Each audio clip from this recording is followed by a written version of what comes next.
สวัสดีเพื่อนๆมื้อนี้ข้าพเจ้าสิพาไปเที่ยวป่าเลาะป่าธรรมชมเลาะหาประเภทของอยู่ของกินหรือประเภทสิ่งที่มีชีวิตต่างๆในป่าว่ามีอย่างแน่วะสิ่งที่กินได้สิ่งที่กินบ่ได้ธรรมชมมีผลไม้หากไม้ประเภทใดที่กินได้ประเภทใดที่กินบ่ได้ธรรมชมมื้อนี้ข้าพเจ้าสิพาให้ธรรมชมไปเบิ่งเลย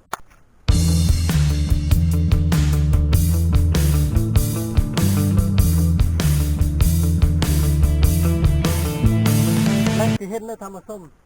จุดหลักคือหน่อไม้ก่อนรถธรรมส้มที่เป็นอาหารหลักของธรรมส้มโอ้โหงามนี่ธรรมส้มจุดหลักคือเอาเห็นหน่อไม้ไปก่อนรถธรรมส้ม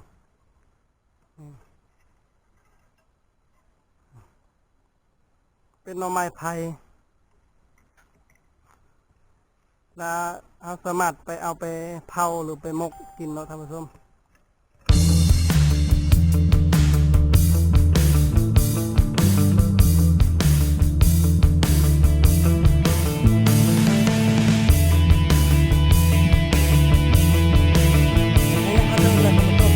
ไปเห็นแมงครับเป็นแมงไม้กินแมงไม้กินประเภทใบไม้ธรรมชม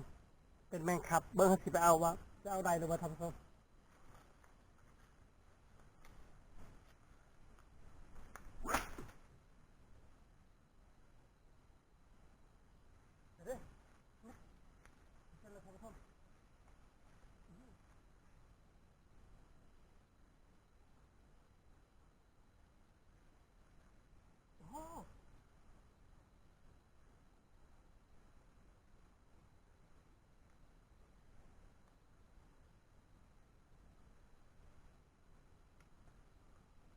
ได้แล้วท่านผู้ชมโอ้โหได้แล้วนี่แมงครับท่านผู้ชมนี่ตัวใหญ่เบ้อเร่อเลยท่านผู้ชมยังบ่เห็น2 ตัวจักบินไปใส่เลยนี่เห็นอะไรท่านผู้ชมโอ้โหนี่นี่นี่ท่านผู้ชมนี่โอ้โหคักวันนั้นจะไปหาต่อว่าจะมีแมงยังไงกินได้แล้วก็หาไปตำดงทำปลาทำผสมไปเลยนี่ถือว่าหาได้แล้วเนาะแซ่บอยู่ได้แมงนี่ทำผสมโอ้โหคักมากเลยกินได้ทำผสม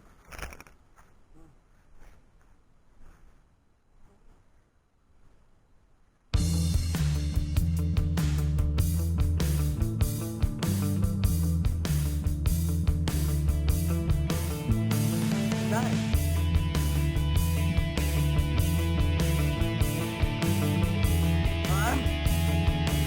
ตักต้ม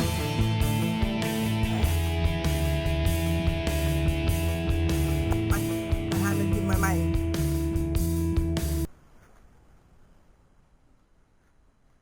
มากนี่ก็กินได้แต่ผสมแต่ว่ามันสุกจังกินได้สวยงามจังพี่น้องสวยงามแต่ว่ากินได้นะเวลาสุกเนี่ยรสชาติจะหวานท่านผู้ชมไปเอาไปเบิ้งแบบประเภทบางไม้เนื้ออื่นในท่านผู้ชมโอ้โหต้นไม้ใหญ่ท่านผู้ชมเบิ้งเนี่ยโอ้งามขนาดเลยที่การงามท่านผู้ชม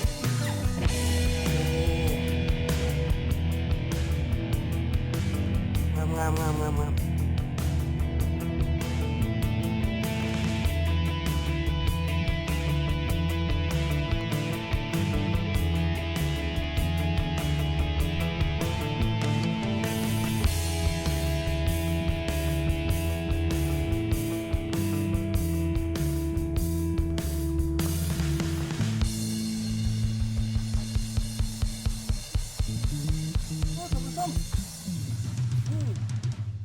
แมงมุมกินได้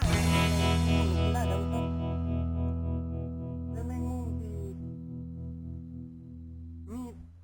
แมงกินได้ท่านผู้ชม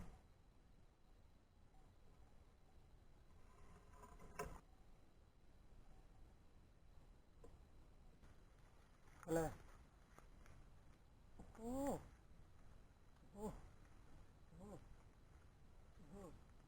โอ้นี่ท่านผู้ชมนี่เอาลองไปจีกินก่อนแต่ว่ากินได้แล้วท่านผู้ชมกินได้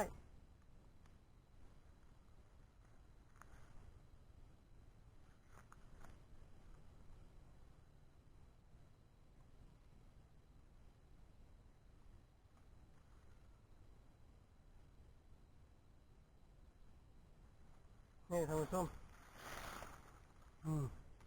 เบื้องหน้าตาขยะแขยงแต่ว่าเขา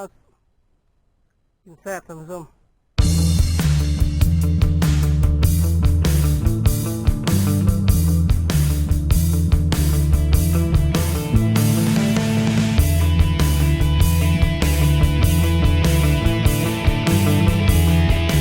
โอ้คงต้องท่านผู้ชม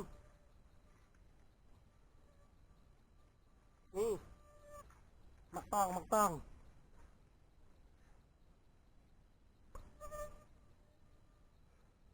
อันนี้ส้มหรือหวานเนาะท่านผู้ชมลองก่อนโอ้ท่านผู้ชมอร่อย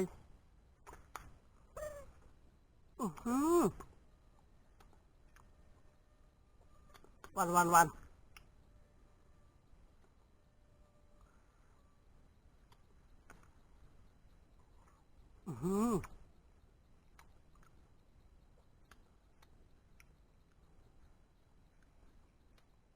โอ้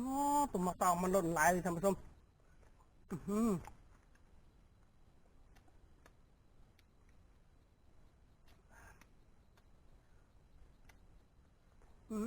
อ้โห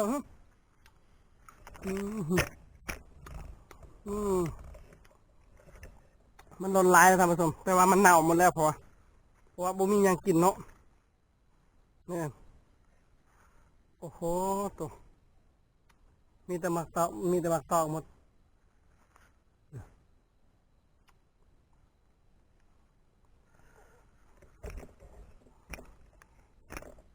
หล่นหลายท่านผู้ชมเบิ่งเขาเก็บใส่ถุงเมื่อบ้านครับมาเลยท่านผู้ชมนี่ท่านผู้ชม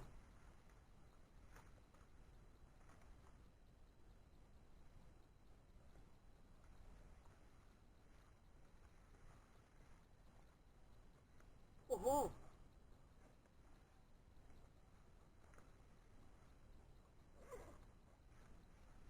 เห็ดปวกท่านผู้ชมนี่เห็ดปวกโอ้นี่ท่านผู้ชมเห็ดปวกน้อยโอ้ยดอกเดียวกินบ่ได้ดอกมันต้องทิพย์เสียดายบ่ดี